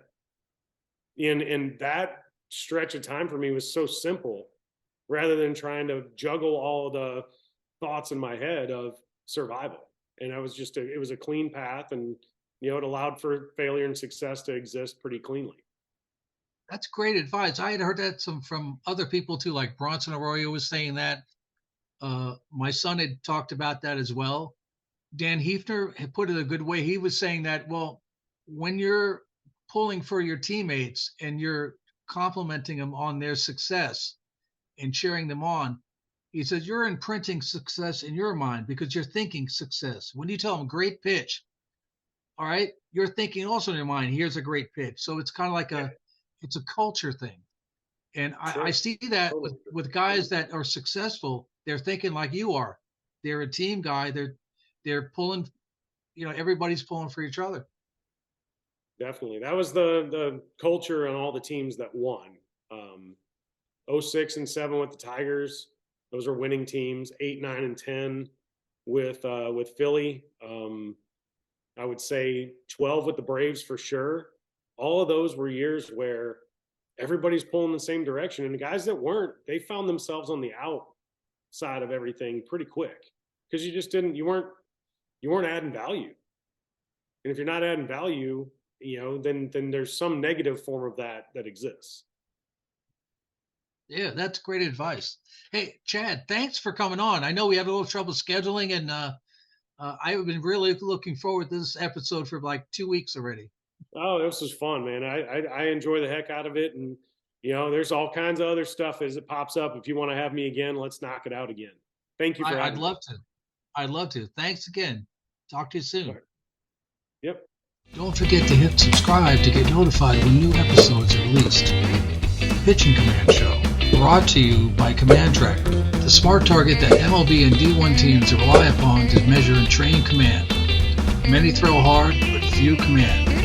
Visit commandtrakker.com.